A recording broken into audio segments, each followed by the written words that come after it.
አንቲ ውእቱ መሶበ ወርቅ ንጹህ እንተ ውስቴታ መናህቡ ህብስት ዘወረደ እምሰማያት ወሃቢ ህይወት ለኩሉ ዓለም። እቺ እመቤታችን እኮ ናት። ዲያቆኑ መሶበ ወርቁን ተሸክሞ ሲሄድ መሶበ ወርቅ ተሸክሞ ይሄድ እንዳይመስላችሁ። እመቤታችን አንቺ እቺ መሶበ ወርቅ ነሽ፣ ውስጥሽ የተቀመጠው መና ክርስቶስ ነው እያለ ያመሰግናት ነው የሚሄድ። ይሄንን ሁላችንም ነው አምነን የምንናገር። ውስጥ ቤተ መቅደስ ይገባል። ኡደት አድርገው ሁሉንም ስርዓት ከፈጸሙ በኋላ በየተፈቀደላቸው ቦታ ላይ ይቆማል። ስሙ በደም ሁሌም ካህኑን አይታችሁት ከሆነ ጀርባውን ለኛ ሰጥቶ ነው አይደለም የሚቆም። ልብ ብላችኋል አይደለ? ፊቱን ወደ ምስራቅ አዙሮ እኛ በምዕራብ በኩል ምኑን ይሰጠናል? ለምን ንቀት ይመስላችኋል? አይደለም። የምንናፍቀውን ክርስቶስ እሱ ቀድሞት እንደሄደ ሁሉ እኛም እንድንከተለው እረኛ ስለሆነ ነው ከፊት ከፊት የሚሄድ። እየሰማችሁ ነው? እረኛ ስለሆነ በጎቹ እረኛውን ይከተላሉ። እኛም ካህኑን እንድንከተል ጀርባውን ለኛ ይሰጠንና ኑ ተከተሉኝ ለማለት እኮ። ቅዳሴያችንን የምንጀምረው በሃይማኖት ምስክርነት ነው። እስቲ አሃዱ አብ በሉ።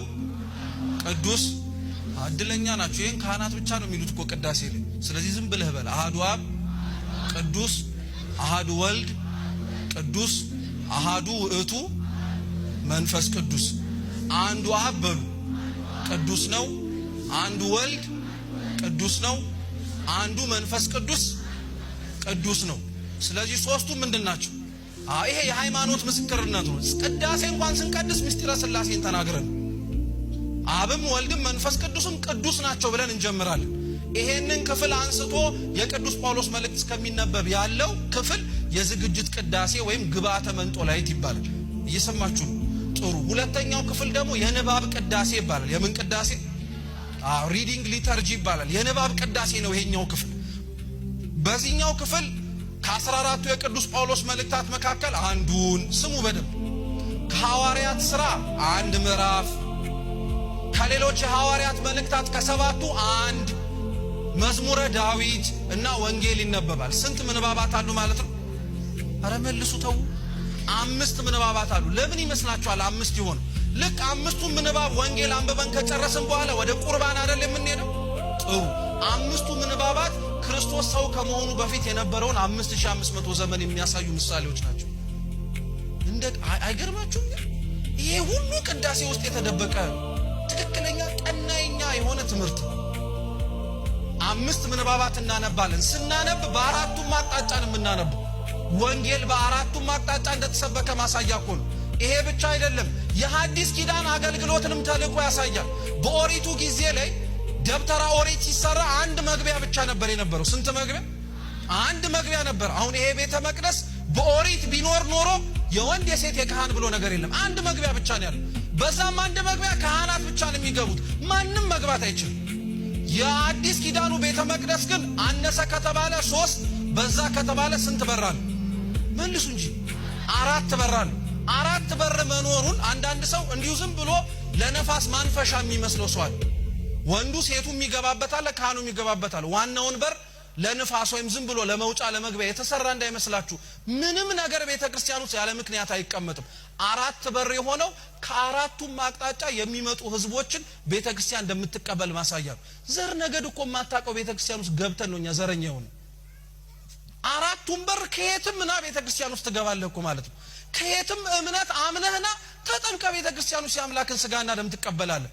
እኛ እኮ ክርስቶስ ሊያቀርበው የፈለገውን እኮ ነው ቆመን በር ላይ የምናባርር። እሱ የአምላክ ስጋና ደምን ሰጥቶ እኛ ያልተቀበልነውን አለመቀበል አንድ ነገር እኮ ነው የኛ። እኛ እኮ ሌላውም እንዳይቀበል ራሱ መሰናክል እንደሆነ ታውቃላችሁ። ተው እንላለን። ሶስተኛው የቅዳሴው ክፍል ፍሬ ቅዳሴ ይባላል። ፍሬ ቅዳሴ በሉ። ይሄኛው የቅዳሴ ክፍል አማኞች ሆነው የተጠመቁ የአምላክ ስጋና ደምን የሚቀበሉበት ክፍል ነው። የቅዳሴውም ዋናው ክፍል ይሄኛው ክፍል ነው።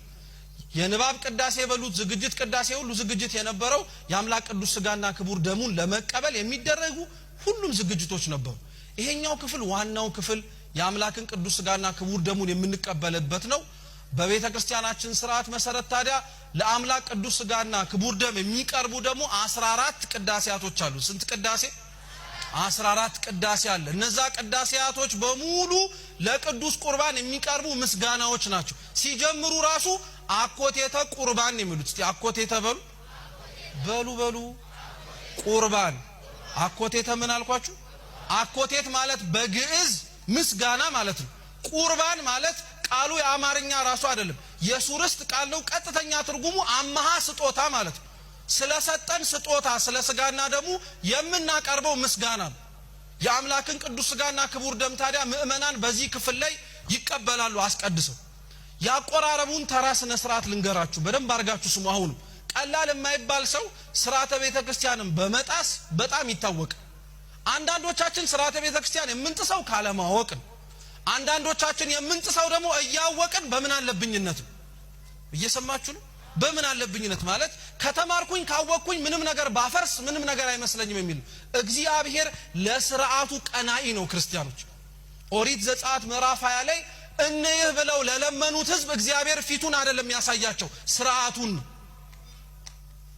40 ቀን 40 ሌሊት ሙሴ ሲና ተራራ ላይ ሲጸልይ ሲሰግድ የነበረው ብቸኛው ምክንያት እግዚአብሔርን ማየት እንፈልጋለን ብለው እስራኤላውያን ሲጠይቁት ማየት የሚፈልጉትን እግዚአብሔር መልኩን አላሳያቸውም፣ ህጉን ነው የሰጣቸው።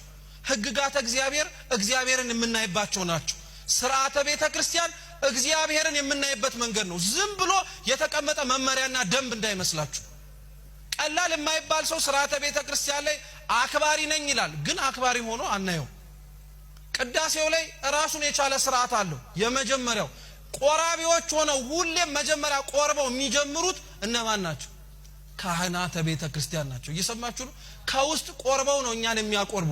ልክ ክርስቶስ ህብስቱን አንስቶ እንኩ ብሉ ያላቸውን ስጋ እሱም ቆርቦ ነበረ። የቆረበው አስፈልጎት አይደለም፣ እንዳይፈሩ ነው። የዮሐንስ ወንጌል ምዕራፍ 6 ላይ ክርስቶስ ስለራሱ ስጋና ደም ሲናገር ሐዋርያት ይሄንን መስማት የሚችለው ምን አይነት ጭንቅላት ነው? ጭንቅ ነው ብለው ነበር። እንዳይጨንቃቸው እሱ ራሱ ቆርቦ አሳያቸው። ልክ ተጠመቁ እንዳለ ቆርቦ ነው ቆረቡ ያለው። ካህናት ቤተ መቅደስ መጀመሪያ ቆራቢዎች ናቸው። ከነሱ በኋላ የሚቆርቡት ስሙ በደም ክርስትና የተነሱ ወንድና ሴት ህፃናት ናቸው። ከነሱ በኋላ የሚቆርቡት ህፃናት ናቸው። ከነሱ በኋላ የሚቆርቡት ደግሞ ደናግላን ናቸው። ደናግላን ከቆረቡ በኋላ ከዛ በኋላ ደግሞ ህዝባውያን እንከተላለን። አሁን እኮ ምስቅልቅሉን ያወጣሉ። ሁላችንም የሚያልቅብን ይመስል ከፊት ለፊት እንደነቀራለን። ልክ አይደለም። ህፃናት ሁሌ መቅደም አለባቸው። ክርስቶስ እኮ ብሏል። እኛ ራሱ ምን ቆርበው እኮ እንደ ልጆች ለመሆን እንደሆነ ታውቃላችሁ። እንደ ልጆች ለመሆን እኮ ነው። አሁን እነዚህ የምታዩቸው እዚህ ዝም ብለው የሚነጫነጩት ህፃናት ይረብሻሉ አይደለ? ጉባኤ ተው፣ ከልባችሁ ተናገሩ አይደለ? በጣም የሚገርማችሁ ብፁዕ አቡነ ሽኖዳ የሆነ ጊዜ ላይ እንደዚህ ከህፃናት በጣም ቤተ መቅደሱን ቅዳሴው ላይ መበጥበጥ አበዙ እና ወላጆች ምን አረጉ? ሰበሰቧቸውና ህፃናቱን ቅዳሴውን እንዳይበጠብጡ ብለው የሆነ ቦታ ውስጥ አስቀመጧቸው። ልክ አሁን ፍልሰታ ስትመጣ ብዙ ቦታዎች ላይ ታችሁ ህፃናት አያስቀድሱ፣ የሆነ አዳራሽ ውስጥ ይታጎራሉ። እኛ እኮ ለማስቀደስ ፈልገን ሌላውን ማናስቀድሰው ማለት ነው። ገብቷችኋል? ግን እነሱ አያስቀድሱም፣ እኛ ምን ልናረግ? አቤት ጸደቅን እኮ በጣም ባካችሁ። የሚፈልጋቸውን ህፃናት እኛ አባረናቸው፣ እኛ እንቆማለን። አቡነ ሽኖዳ ታዲያ በጣም ልጆቹ ሲበጠብጡ ወላጆች እያባረሯቸው በጣም አስቸገሩ። ከዛ ምን እንዳሉ ታውቃላችሁ? ብፁዕ አባታችን ህፃናቱ በጣም እየበጠበጡ ስለሆነ ከዚህ በኋላ ቅዳሴ እንዳይመጡ ብለው ተናገሯል። አቡነ ሽኖዳ እንዲህ ብለው ነው የመለሱት።